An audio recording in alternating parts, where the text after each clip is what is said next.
Good morning, students. So, we have started with the first chapter of history, and we are seeing here the middle or the mid century. We can see the medieval history. Now, we yesterday we saw two different topics how people used to make started making different geographical patterns or map, and now we also see two terms, which is Hindustan and foreigner. Now the thing is, historians and their sources, from where the historians get their sources, ये जो history लिखा रहता है आज, इसकी वजह से हम ये हिस्ट्री के बुक पढ़ रहे हैं। पहले भी हम लोगों ने देखा था हिस्ट्री के सोर्सेस मिलते कहाँ से। पहले के जमाने में हिस्ट्री कहाँ लिखा रहता था? एक तो मैन्युस्क्रिप्ट थी और एक इंस्क्रिप्शन था। ये दोनों बहुत इंपॉर्टेंट चीज थी, जहाँ पे पहले के जमाने में जो राजा महाराजा या फिर कोई ऑथर है वो अपने बुक्स या फिर कोई इंपॉर्टेंट डॉक्यूमेंट्स इन्हीं दो चीजों में लिख के रखते थे। तो we will know more about this. Historians use different types of sources to learn the past depending upon the period of their study and the nature of their investigation.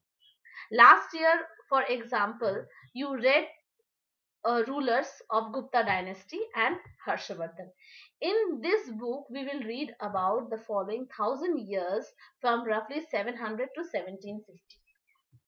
तो लास्ट ईयर हम लोगों ने जैसे Gupta dynasty Harshvardhan के बारे में पढ़ा था, तो उनके बारे में हमें कहाँ से मिला जानने को?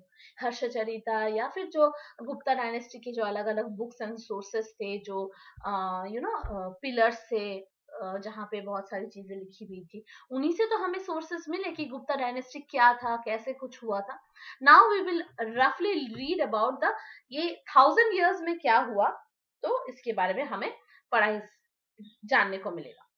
You will notice some continuity in the resources used by historians for the study of this period. They still rely on coins, inscription, architectural and text records for information. देखो अभी भी तब के 1000 years के बाद की भी बात जो कह रहे हैं, तो ये भी कॉइन्स, इंस्क्रिप्शन, आर्किटेक्चर, कुछ लिखे हुए इंफॉर्मेशन के ऊपर ही डिपेंड करते थे। The number and the variety of textual records increased dramatically during this period. इस टाइम के बाद ना लिखने का जो प्रोसेस है वो धीरे धीरे बढ़ता रहा। ओके, बढ़ना स्टार्ट हो गया, क्योंकि लोग ज्यादा लिखते, ज्यादा से ज्यादा इंफॉर्मेशन रखते, ताकि बाद में जाके हमें या फिर नेक्स्ट जनरेशन के लोगों को मिल सके। Through this period paper gradually became cheaper and more available. Paper का यूज वाइडली शुरू हो गया था, मोर available.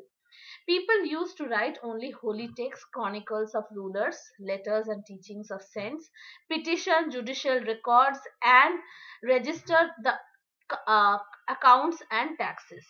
Manuscripts were collected by wealthy people, rulers, monasteries and temples.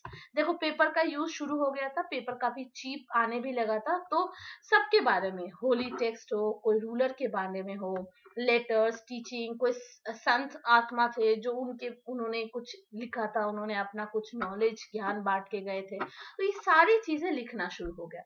बड़े बड़े जो मैन्युस्क्रिप्ट्स होते थे वो बड़े बड़े राजा कलेक्ट करके, फिर वेल्दी जो the people who are very rich वो लोग लेके चले जाते थे, रूलर्स लेके जा रहे थे, कहीं पे मॉनेस्ट्रीज में लिखा रहता था, बुद्धिस्ट मॉनेस्ट्रीज में, जहाँ पे बुद्धिज्म के बारे में बहुत सारी चीजें बताई जाती थी।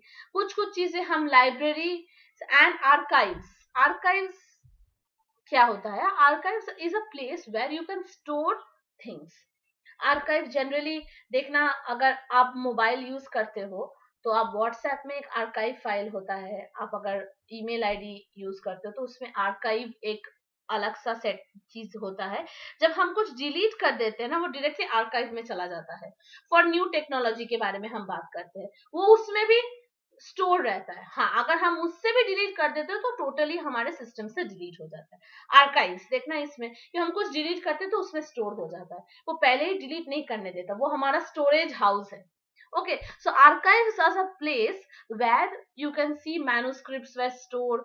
Archives, बड़े बड़े archives होते हैं, it's kind of museum. जो पुरानी चीजें स्टोर करके रखा जाता है, स्पेशली मैन्युस्क्रिप्ट्स के लिए ही वो बनाया गया था.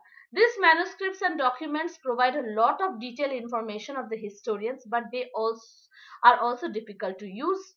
देखो आर्काइव्स तो बना दिया गया कि हम जो पुराने डॉक्यूमेंट्स हैं, हमारे पुराने मैन्युस्क्रिप्ट्स है, वो इस आर्काइव्स में प्रिजर्व करके रखा जाएगा, ऑफिशियल डॉक्यूमेंट्स, क्योंकि तब के जमाने में कि बहुत इंपॉर्टेंट है. There were also printing press in those days, so scribes copied manuscripts by hand.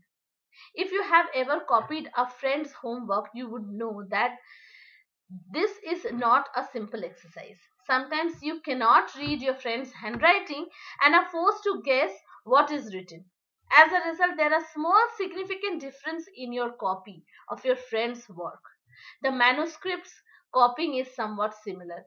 As scribes copied manuscript, there are also introduced small changes, a word here, a sentence here and there.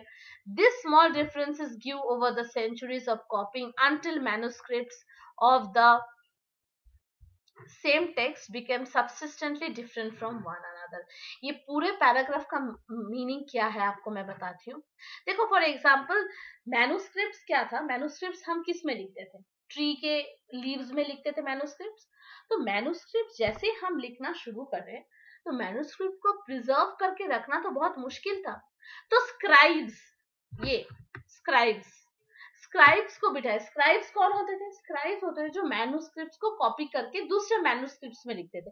अब सोचो एक पत्ते में आपने कुछ लिखा, ठीक है, और 1 साल उसको रख दिया. देखना वो जो पत्ता है, वो जो लीफ है, वो ड्राई हो जाएगा और उसमें जो आपने लिखा था वो भी स्मज जैसा हो जाएगा, या फिर वो कभी कभी तो गायब भी हो जाएगा टेम्परेचर चेंज होने की वजह से, वो सूखने की वजह से. तो आपको समझ में नहीं आएगा, धुंधला सा लिखा हुआ चीज समझ में आएगा. अब मैंने आपको कहा कि ठीक है ये पत्ता तो खराब हो रहा है, तो आप एक काम करो, दूसरे उसको जो भी लिखा है वो देख देख के दूसरे एक लीफ में उतार लो. तो ये काम करते थे स्क्राइब्स. तो स्क्राइब्स ने क्या किया, तो एक मैन्युस्क्रिप्ट से दूसरे मैन्युस्क्रिप्ट्स में कॉपी करने लगे. बट कॉपी करते हुए जैसे हम अपने फ्रेंड के नोटबुक से कॉपी करते, लेकिन कभी कभी if but here and there में थोड़े बहुत चेंजेस हो ही जाते हैं. फॉर एग्जाम्पल उस मैन्युस्क्रिप्ट में लिखा है डेट 1825, जो स्क्राइब लिख रहा था उसको समझ में नहीं आया, उसने लिखा कि अच्छा 1825 लिखा है, 1826 लिखा है, समझ में नहीं आ रहा, उसने लिख दिया 1826. लेकिन 1825 1826 में 1 साल का डिफरेंस हो गया. तो ये डिफरेंस क्या है, दिन ब दिन ग्रीव होता रहा और थोड़े बहुत चेंजेस होते रहे हिस्टोरियंस में.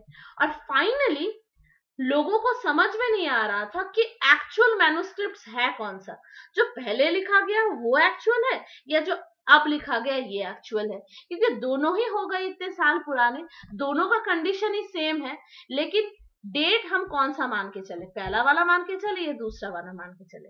तो this was the problem that they were facing during this period.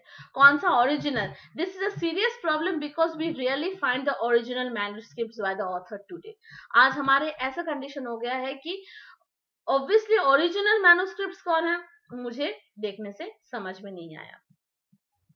Now as a result, historians have to read the manuscript version for the same text to guess what the author had originally written. तो authors के लिए या फिर historians के लिए बहुत मुश्किल हो गया, इसलिए उनको बहुत सारी चीज साथ में पढ़ना पड़ता और पढ़ने के बाद ही उनको डिसाइड करना पड़ता कि कौन सा सही है.